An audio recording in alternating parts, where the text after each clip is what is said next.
probably need to come out. The factory ones would need to come out in order to fit these tires under there, but they really didn't need to come out.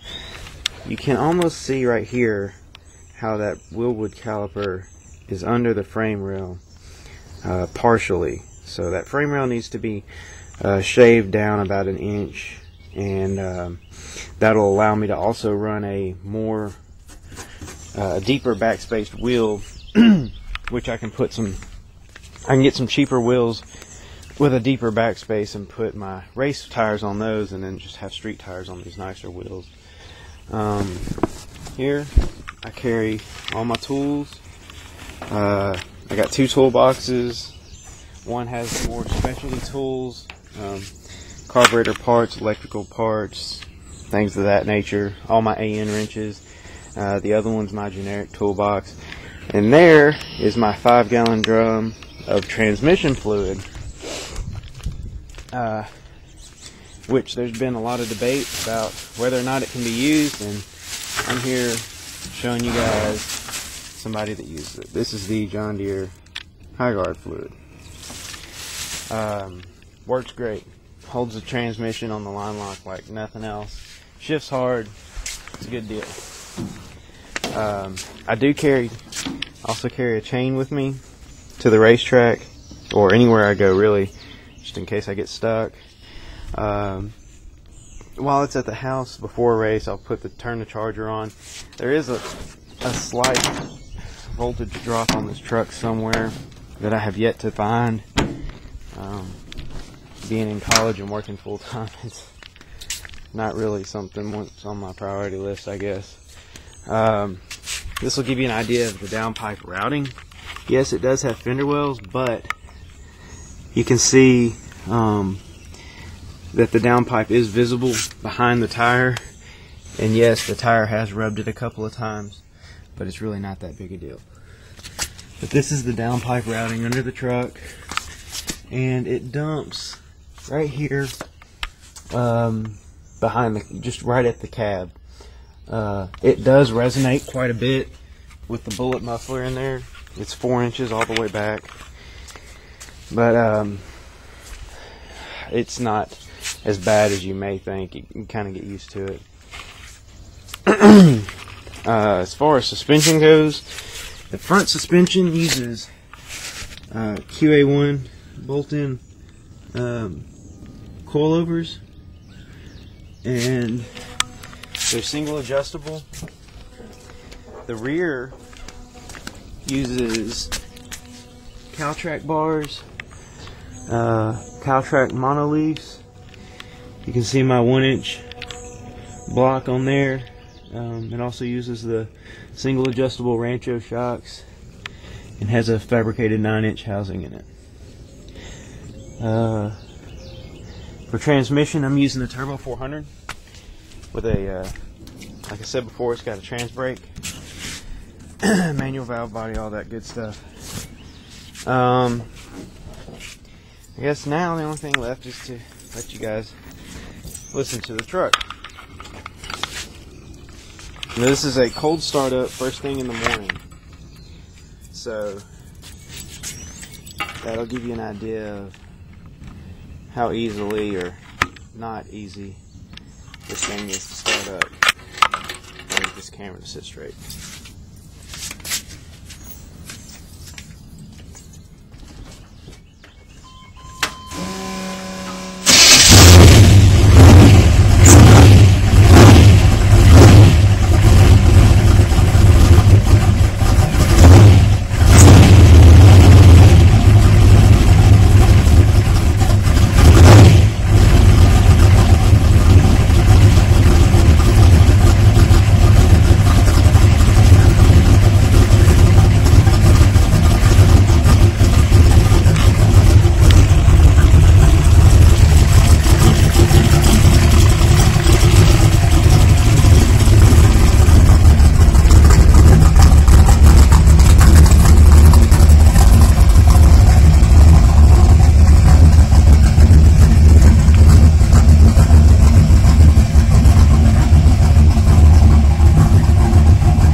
that's that's the end of that.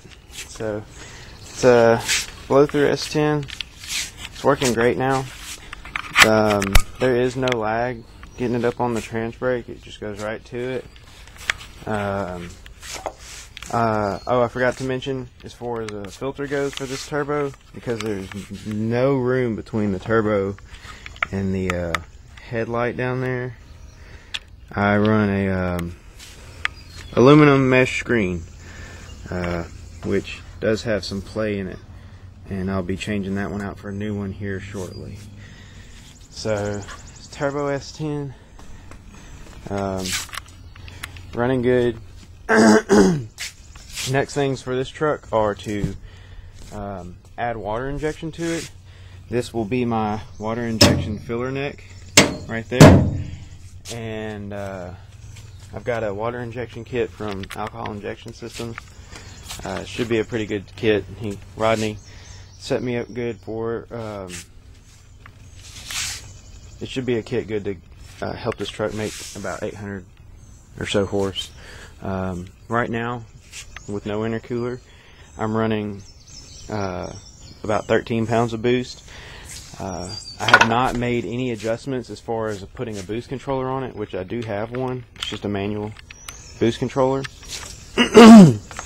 I have increased the preload on the wastegate spring. However, last year, with the same setting on the wastegate spring, running the intercooler there, it was getting 9 pounds of boost, and that was at the top end of the quarter mile of a track. This year, on the highway, I've seen as much as 13 pounds of boost. I don't know if that's going to be the max for this truck, because the tires were not holding to the road. So it wasn't under a full load at the time, but we will see. So there's a turbo S10 blow through carburetor. Thank you.